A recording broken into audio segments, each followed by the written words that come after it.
بسم اللہ الرحمن الرحیم۔ السلام علیک یا عمود الدین، السلام علیک یا امیر المومنین۔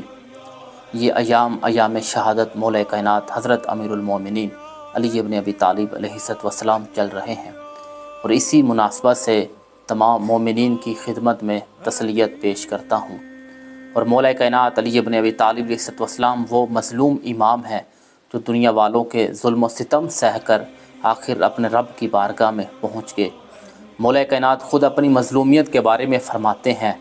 منذ قبض رسول اللہ صلی اللہ علیہ وآلہ وسلم ما زلت مظلوما، جب سے اللہ کے رسول پاک صلی اللہ علیہ وآلہ وسلم اس دنیا سے رخصت ہوئے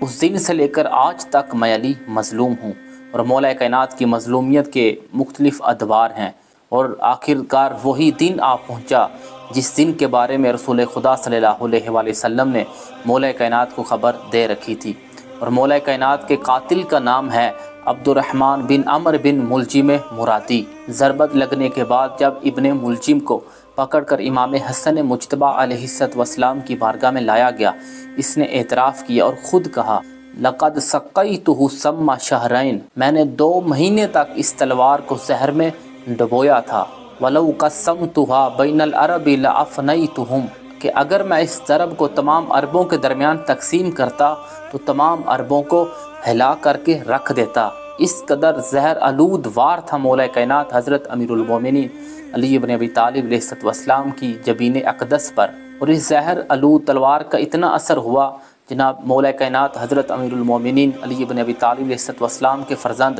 جناب محمد حنفیہ کہتے ہیں کہ میں ماہ مبارک رمضان کی 20ویں رات اپنے بابا حضرت امیر المومنین علی ابن ابی طالب علیہ السلام کی بارگاہ میں تھا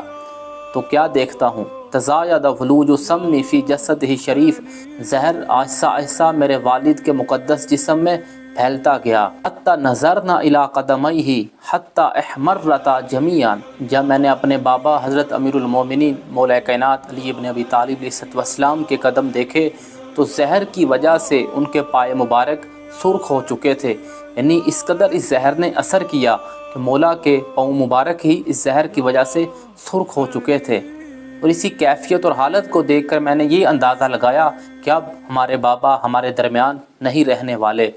اور ضرب لگنے کے بعد کوفہ کے تمام طبیبوں کو مولا کائنات حضرت امیر المومنین علی ابن ابی طالب علیہ السلام کے پاس لایا گیا، اور ان سب طبیبوں میں سے ایک طبیب جس کا نام اسیر بن عمر ملتا ہے، یہ زخم کے علاج کا بہت ماہر طبیب تھا۔ جب اسی اسیر نامی طبیب نے مولا کائنات علی ابن ابی طالب علیہ السلام کے سر مبارک کے زخم کو دیکھا تو اس نے ایک بھیڑ کے گرم پھیپھڑے کی رگ کو طلب کیا، پھر اسی رگ کو مولا کائنات علی ابن ابی طالب علیہ السلام کے سر مبارک کے شگاف میں ڈالا گیا۔ پھر جب اس نے اس رگ کو مولا کائنات حضرت امیر المومنین علی ابن ابی طالب علیہ السلام کے سر مبارک کے شگاف سے باہر نکالا، پھر مولا کائنات علیہ السلام کے مقدس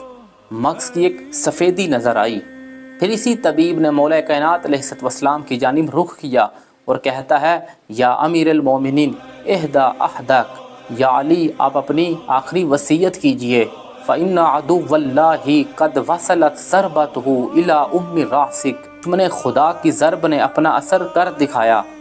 یہ ہیں حضرت امیر المومنین مولا کائنات علی ابن ابی طالب علیہ السلام،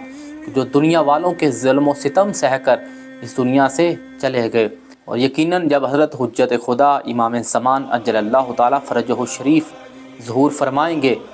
اس کے بعد روز رجعت ہوگا۔ روز رجعت تمام ظالمین کو اٹھایا جائے گا اور تمام مظلومین کو بھی اٹھایا جائے گا، جیسا کہ اہل بیت علیہ السلام نے بیان فرمایا کہ محض الایمان محض الکفر، یہ دونوں قسم کے گروہ کو دوبارہ اللہ زندہ کرے گا، یعنی وہ لوگ جن کا ایمان بھی خالص ہے اور وہ لوگ جو اپنے کفر کی انتہا تک پہنچے ہوئے ہیں، ان دونوں قسم کے گروہ کو اللہ دوبارہ زندہ کرے گا، پھر ان ظالمین سے انتقام لیا جائے گا۔ انا للہ و انا الیہ راجعون۔